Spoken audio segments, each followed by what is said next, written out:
Hi guys, ఎలా ఉన్నారు? మీ అందరికీ ముందుగా దీపావళి శుభాకాంక్షలు. ఏంటి పెద్ద బేష్నితో వచ్చేసావు అని అనుకుంటున్నారు కదా. ఇవన్నీ మా హస్బెండ్ అయితే నాకు తీసుకొచ్చారండి. నేనైతే అసలు అనుకోలేదు. కనీసం నాకు ఒక మాట కూడా చెప్పలేదండి. మా హస్బెండ్ అయితే ఇలా నాకు సర్ప్రైజ్ ఇవ్వడం నాకు చాలా సర్ప్రైజింగ్ గా ఉందండి. నేను చాలా హ్యాపీగా ఫీల్ అయ్యాను. బిఫోర్ మ్యారేజ్ అయితే 6 years అయితే అయిపోతుందండి క్రాకర్స్ కాల్చి. ఆఫ్టర్ మ్యారేజ్ మా హస్బెండ్ తో చేసుకోవడం అయితే ఇదే ఫస్ట్ టైం అండి. ఇదే ఫస్ట్ దివాళీ కూడా అనుకోవాలి. చాలా బాగా ఎంజాయ్ చేశానండి. నేను ఇలా క్రాకర్స్ కాల్చడం అయితే అసలు నాకు చాలా సంతోషంగా అయితే అనిపించింది. మీరు ఎలా కాల్చుకున్నారో నాకైతే చెప్పేసేయండి.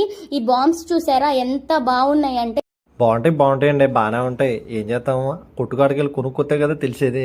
అక్కడికి వెళ్ళిన తర్వాత చూస్తే మాత్రం నిజంగా పాత రోజులు అంటే చాలా గుర్తొచ్చినాయండి నాకు. ఒక 1000 రూపాయలు కనుక పెట్టినైతే బుట్టతో బుట్ట అంటే వచ్చేయండి. అన్ని కూడా వస్తువులు కలిపేసి క్రాకర్స్ కానీ బాంబ్స్ కానీ. ఇక్కడ చూస్తే 1000 కాదు కదా, 2000 3000 పెట్టినా కానీ ఆ సరుకు అనేటువంటిది రావట్లేదండి. నిజంగా చాలా ప్రైజ్ అయితే పెరిగిపోయినాయి అని చెప్పుకోవాలి. ఆ రోజులు వేరు, ఆ లెక్కే వేరండి నిజంగా. దీపావళి అంటే ఏం చేస్తాం మరి, అందరూ జరుపుకునే ఫెస్టివల్ కాబట్టి కంపల్సరీగా మనం కూడా జరుపుకోవాలన్నటువంటి ఆశ తృష్ణ అయితే ఖచ్చితంగా మనలో ఉంటాయి అనమాట. అందుకే సెలబ్రేట్ చేసుకోవడానికి అయితే ఇక్కడ రోడ్ మీదకి వచ్చేసాము. ఇక్కడ రావడానికి రీజన్ ఏంటంటే మా చుట్టూ అన్నీ కూడా కరెంట్ వైర్లు, దాంతోపాటుగా జనాలు తిరిగేటువంటి ప్లేసెస్ కాబట్టి అక్కడ జరుపుకోవడానికి కొంచెం ఇబ్బంది అయింది. దాంతోపాటుగా అక్కడ చేయటం వల్ల మళ్ళీ ఇబ్బంది పడతారని చెప్పేసి బయటకు వచ్చాం అనమాట. ఈ బాంబులు చూసారా, ఉల్లిపాయ బాంబులు ఎంత చిన్నగా ఉన్నాయో. ఇవి మాత్రం చాలా పెద్దగా ఉండేయండి. కానీ మా హస్బెండ్ అయితే మోసం చేసేసారు. పెద్ద బాంబులు అని చెప్పేసి చెప్పారండి. ఇవైతే తుస్సుమంటున్నాయి. చిన్న బాంబులు కాబట్టి అసలు ఏం బాగాలేదండి. మేమైతే కనుక హైవే దగ్గరికి అయితే వచ్చేసి క్రాకర్స్ అయితే కాల్చుకుంటున్నాము.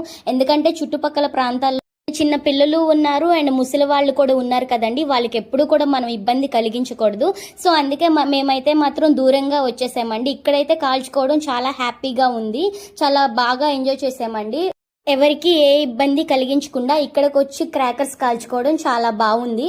మీరు ఎలా కాల్చుకుంటున్నారో నాకైతే చెప్పేసేయండి. మా వీడియోస్ కనుక మీకు నచ్చినట్లయితే లైక్ చేయండి, షేర్ చేయండి, సబ్స్క్రైబ్ చేసుకోండి. Thanks for watching.